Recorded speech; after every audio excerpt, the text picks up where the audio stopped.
आप सल्लल्लाहु अलैहि वसल्लम अपने हर सहाबी से इंतहाई मोहब्बत करते थे। आप सल्लल्लाहु अलैहि वसल्लम ने फरमाया, मेरे सहाबी को गाली या बुरा ना कहना। जान लो कि तुम में से कोई भी ओहद पहाड़ के बराबर भी खैरात या सदका कर ले, वो मेरे सहाबी के एक पाव अनाज के खर्च करने के बराबर भी फजीलत तक नहीं पहुंच सकता। दोस्तों, वो सहाबी कितने खुशकिस्मत थे जिन्होंने हजूर अकरम सल्लल्लाहु अलैहि वसल्लम के चेहरे और जुल्फों की जियारत की। आप सल्लल्लाहु अलैहि वसल्लम ने दो सहाबियों के बारे में फरमाया था, मेरे माँ बाप इन पर कुर्बान हो। इनमें से हजरत साद बिन अबी वकास और जुबैर बिन अवाम शामिल हैं। हर सहाबी का अलहदा अलहदा रुतबा है।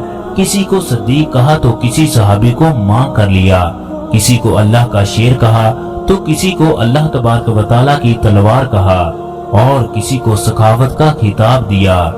एक वो भी सहाबी थे जिन्हें अपने बाद इस उम्मत का सादक और अमीन कहा, जिन्हें दुनिया अबू उबैदा बिन जराह और फातेह ईरान के हवाले से जानती है।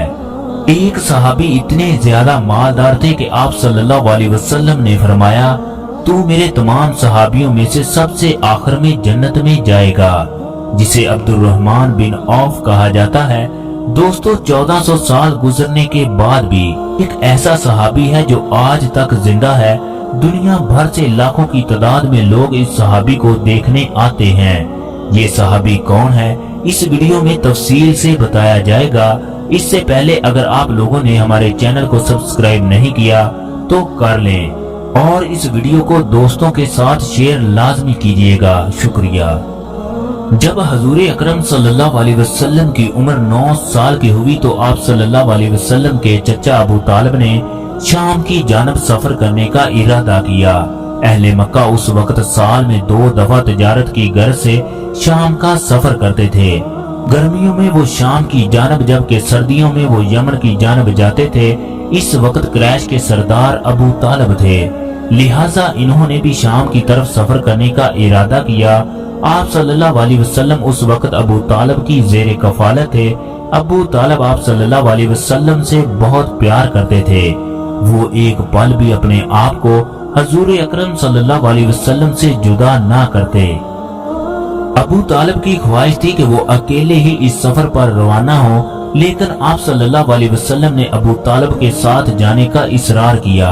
अबू तालिब ने आपको समझाया, ये सफर बहुत लंबा और कठिन है, रास्ते में कई तरह की मुश्किलात का सामना करना पड़ेगा। मगर हजूर अकरम सल्लल्लाहु अलैहि वसल्लम बाज़िद थे, लिहाजा इन्होंने आपको अपने साथ ले जाने का इरादा कर लिया। अल्लाह तबारक व तआला आसमां पर बैठा ये सब कुछ देख रहा था। इसी सफर में दुनिया ने देखा कि मोहम्मद सल्लल्लाहु अलैहि वसल्लम अल्लाह तबारक व तआला के सच्चे नबी हैं। कुरैश का ये काफिला सफर करते करते वादी सुफान पहुंच गया। यहाँ एक सायादार दरख्त के नीचे कुरैश ने आराम करने का फैसला किया। दरख्त के पास ही एक गिरजा घर और राहब की खानकाह थी। इस खानकाह में ईसाई दुनिया से बेनियाज होकर अल्लाह तबारक व तआला की इबादत किया करते थे। इन ईसाइयों में से एक का नाम बुहेरा था। बुहेरा खानकाह की खिड़की में से खड़ा होकर काफिले को दरख्त के नीचे आता देख रहा था। बुहेरा ने एक अजीब मंजर देखा। इसकी आंखें फटी की फटी रह गई। एक बादल के टुकड़े ने एक बच्चे पर साया किया है और ये बादल साथ साथ चल रहा है। ये काफिला दरख्त के नीचे रुका तो राहब ने दूसरे लोगों को कहा, इस काफिले को खाने की दावत दी जाए। बुहेरा ने ये भी मौजूदा देखा, जब काफिले वाले इस दरख्त के नीचे बैठने लगे तो इसकी जगह कम थी, लेकिन जब आप सल्लल्लाहु अलैहि वसल्लम इस दरख्त के नीचे बैठे तो इसकी शाखें लंबी और गहरी हो गई। अहले कुरैश हैरान थे कि पहले तो कभी इन लोगों ने खाने की दावत ना दी, इस दफा हम में कौन सी खास बात है जो ये लोग खाने की दावत दे रहे हैं। लिहाजा ये लोग खाना खाने के लिए खानकाह के अंदर चले गए, जबकि कुरैश ने आप सल्लल्लाहु अलैहि वसल्लम को सामान की देखभाल के लिए पीछे छोड़ दिया। बुहेरा ने कुरैश के हर फर्द के सामने खाने को रखना शुरू कर दिया। अब ये हर फर्द का मुआयना करने लगा। बुहेरा तौरात और अंजील का बहुत बड़ा आलम था। वो नबूवत की निशानियों के बारे में जानता था। सुलेमान फारसी भी इसी के शागिर्द थे।